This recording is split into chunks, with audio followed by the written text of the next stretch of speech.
everybody, welcome back to the channel. So before we jump into today's video, something kind of serious on the serious side of things. About 10 minutes from our house is a little place called Indian Lake, Ohio. Last summer when we were camping down there, the wife and I made a video on the history of Indian Lake and cool things to do while you're there, good places to eat and whatnot. The last video of 2023 with the cars, we took the cars down there, got some pictures, cruised around a bit, washed them before we put them away. In the mornings when it's warm out, I like to go down to the lake and run the track that goes on the beach area and alongside the lake there. So about a few days ago, it's a few days ago now, the south side of the lake, so Lakeview and into Russell's Point, Ohio, got hit with an EF3 tornado and basically wiped out the south side of the lake. A lot of places we went to in the Indian Lake video got hit pretty good. You know, it will probably be even more severe when daylight comes up, but really a couple pockets up there, Orchard Island and the Lakeview area, Russell Point area, just devastated. So, yeah, Sheriff, it's been described as a mass casualty event with a few fatalities.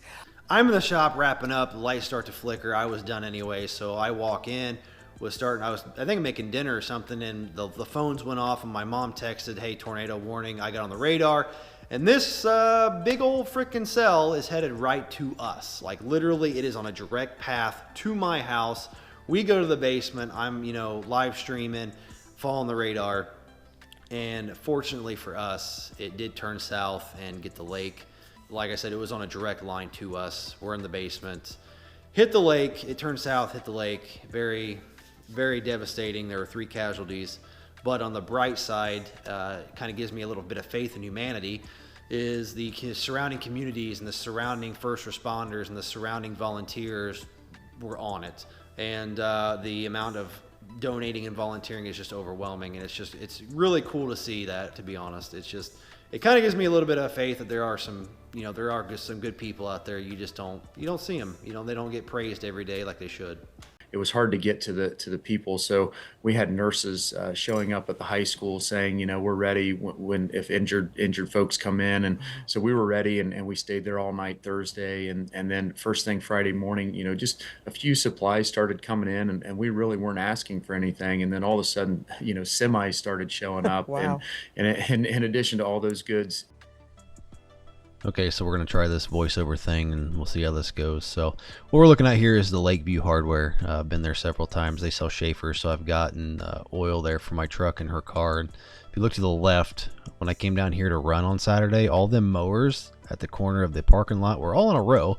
They're kind of scattered now. And then if you look straight up, you can kind of see what's left of that gas station. And the car wash that we went to in the cruising video is right behind there. You can kind of see the bays for the car wash. Doing a quick wash. It's really not going to do much. We're going to wipe them down before we put them underneath the cover anyway, so she's doing hers real quick.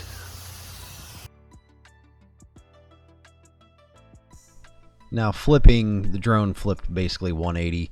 We're looking back towards Lakeview. The road to the left there, the interstate, that's Interstate 33. And then the road that runs along the lake there at the top right of the screen. That's kind of our cruising route. That's it kind of cruises alongside the lake and goes around to the other side. And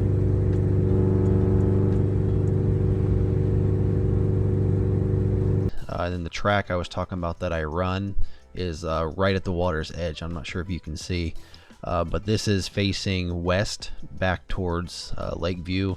Down in the distance there, you can kind of see the buildings get kind of closer together. That is downtown Lakeview. And that's pretty much wiped out. And then the 3 casualties happened in this area here, the trailer courts. 2 of the 3 casualties were in the trailer courts. So yeah, it's definitely devastating. I have not been down there yet myself. I don't really plan to until everything is cleaned up and we're given the okay. I'm just kind of leaving everything to the first responders and the cleanup crew. So something about Indian Lake, and well, actually any lake in general, vacation spot, is a lot of campers, a lot of mobile homes, a lot of small slab houses with horrible foundations. Basically summer homes, stuff like that, and year-round camping. So when the tornado hit, it's basically exploded several groups of trailers and campers and stuff like that, because these houses aren't built to withstand high winds. They're summer homes and vacation homes. So yeah, definitely kind of sucks. I mean, that side of the lake is never going to be the same again. We can rebuild, but it's never going to be the same. So we'll see what happens here in the next few months. I would like to go down there and get some footage myself and see it, but the roads are still blocked off, and I mean, I have no reason to go down there. I'm going to stay out of everybody's way and let them continue doing what they're doing. So that said, we're going to jump into today's video. So the shop is absolutely a mess because I just got done working on an Impala of my father's. I did basically the whole front suspension, ball joints, tie rod ends, sway bar, end links, wheel bearings, all of it. So the shop's a mess. I got lots of boxes laying everywhere. Now we are going to tackle the Chevrolet Sonic, the 1.8 liter of Fury. The reason why I'm making a video on this car is because, well, it is time. The money I've been saving for over a year, and the money I get from working on this car, I'm finally able to buy a lift. Yeah, baby. Yeah. So no more working on my back. No more. No more. I am stoked. This is a big purchase for me. Some of you might be like, it's just a lift. Well, to me, it's no more 15 years of working on my back. No more. No more, no more. No more. No more. We are going to, in order to buy the lift, I need money, and this is going to basically get me to what I need. This is a doozy. It's I did a compression check and all. Well, first of all, it's got a crap ton of oil in the coolant. It passed all 3 of my head gasket checks, and I come to find out when I did some Googling that these are notorious for oil coolers. So I got an oil cooler here. We're going to change the oil cooler, flush everything. It needs an oil pan. A bunch of other fault codes I got to figure out too. So we're going to probably do the oil cooler first, and then we'll go from there. The only thing I'm worried about is the exhaust. Exhaust on an older car is always fun, but I had the rail, or basically the coil pack rail, whatever you call it. I had it off. I did a compression check on it. Everything passed with flying colors. No concerns for head gasket, but I will show you the. Look, I don't want to stick my hand in here until I get look at that. That's not coolant. That is oil mixed with the coolant. But if you check the oil on the dipstick, it's perfectly clean and smells fine. So I'm going to say I'm guessing the oil cooler is bad and dumping oil into the cooling system. The oil cooler is behind the exhaust manifold and is part of the, well, first of all, GM, who in the world decided that that is where the oil filter should go? That is not very bright. So the oil filter is connected to the oil cooler. It's behind the manifold, so we got to remove the manifold. I really hope this is not as bad as I think it's going to go, but I think it's going to be a pain in the butt. Actually, please forgive me. I think I possibly might have another vehicle after this one, but I'll be working on that while the lift. I'm ordering the lift as soon as this car is done, and then while the lift is in shipment, I have another car coming in. Possibly it's a Hawkeye with head gasket problems. And I got to get the old 6-liter serviced, oil change, grease it and all that. And I got to change the front and diff cover and oil. Okay, so we're back at it. I apologize. I did not record much yesterday or last night because it was freaking freezing in here. The heater was doing its best to keep up, but I got the oil cooler off. Was not terrible.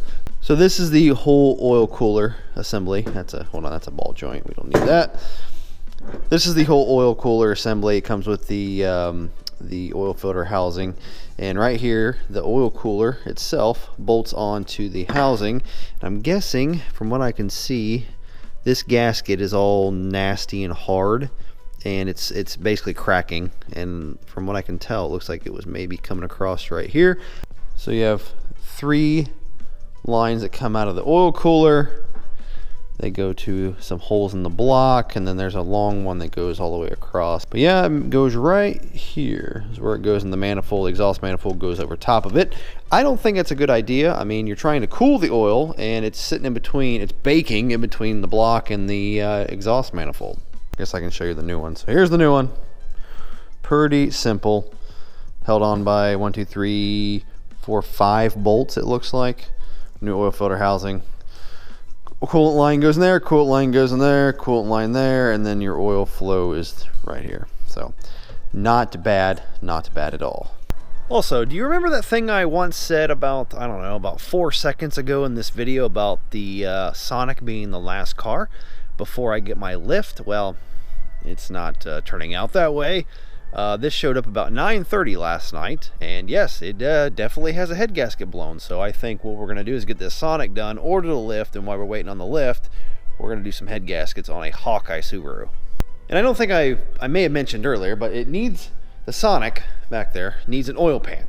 And the reason why is because I don't know the story, I don't know what's going on, but the drain plug is somehow fused or cross-threaded into the oil pan, and they cannot get it out. I will get it out one way or another, but we're going to go ahead and replace the entire oil pan, which is right this thingy right here, oil pan.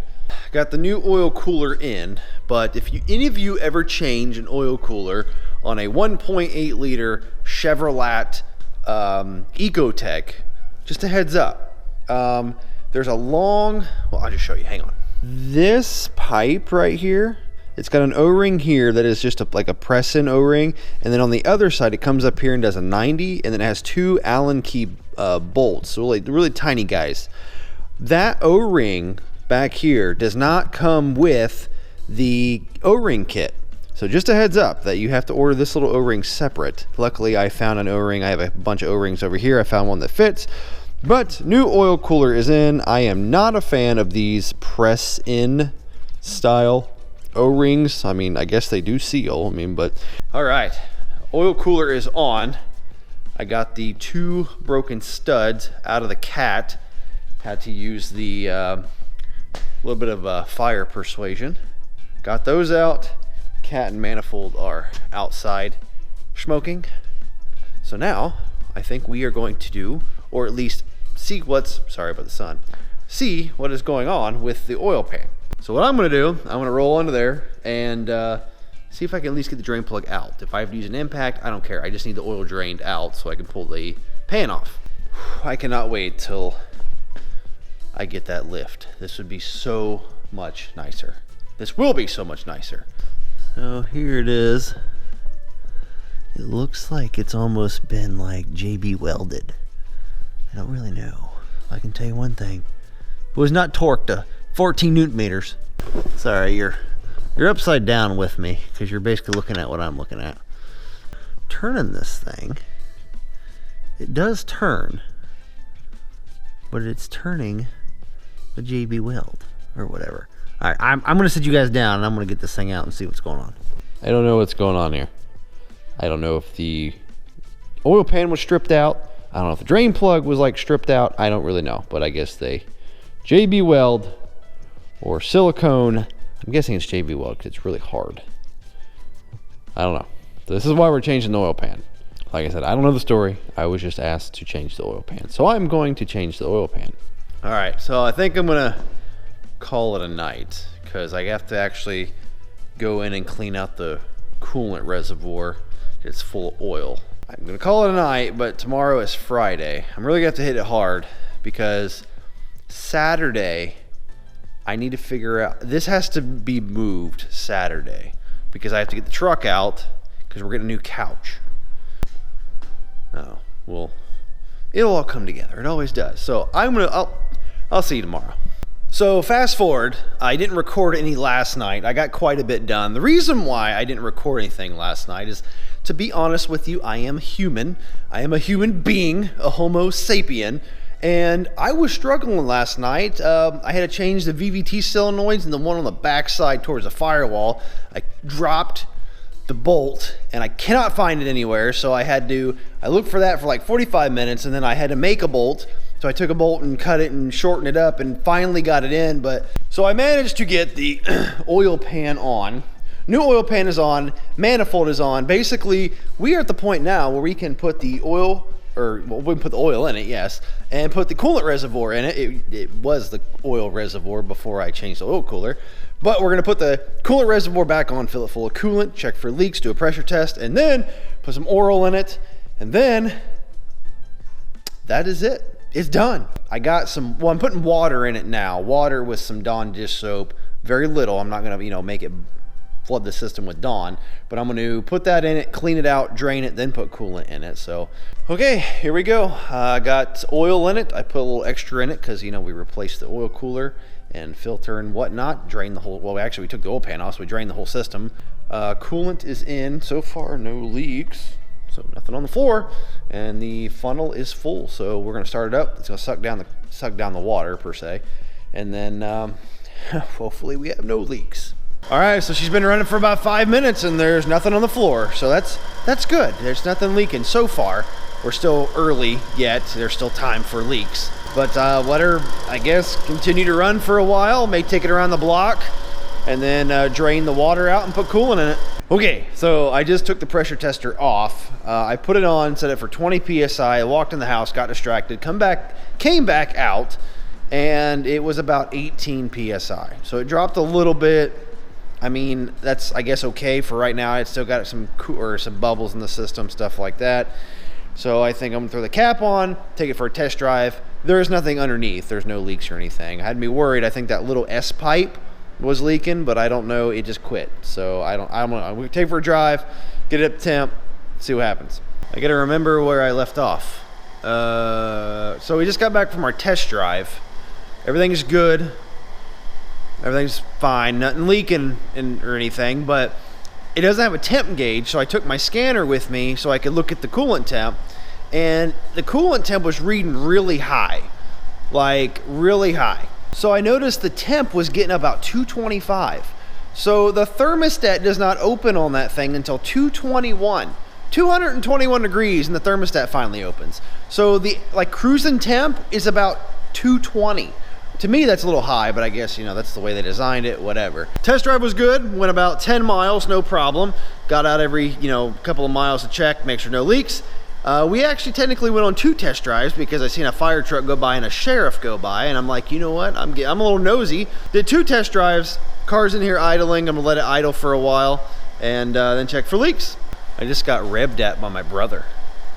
So the shop is absolutely a mess. I am going to, well, today is Saturday. Tomorrow, I'm going to do a full shop cleaning, service the 6-liter, and then we're probably gonna go for a walk. It's supposed to be really nice. They just opened the roads to the lake, so I might cruise down there and see how cleanup is going, but I don't know if anything is open yet. So I know I definitely want to support the small businesses, so we might go down for lunch tomorrow if anything is open. So this video is kind of an odd one. I mean, I'm just kind of a normal shop day or whatever, but the reason, like I said at the beginning of this video, the reason why I'm making this video is because the money I get from that car right there will put me a little bit over, actually, to where I can buy a lift. Finally, I can buy a lift. Gonna get paid for that one, ordered a lift, and then if you can see, can't see out there, that Hawkeye, while the lift is in shipment, I'm gonna do head gaskets on the Hawkeye. And eventually we will get back on her car when the weather warms up a little bit. I think this coming week, the weather's supposed to be good. When I'm doing the head gaskets on the Subaru, she's gonna work on her car. Time's ticking, because we have basically about a month and a half until that has to be done. So that's gonna be real close. Like I said, thank you for watching the videos, supporting the channel. Please like and subscribe. And with that said, I don't know what the next video is going to be, but we will see you in that video.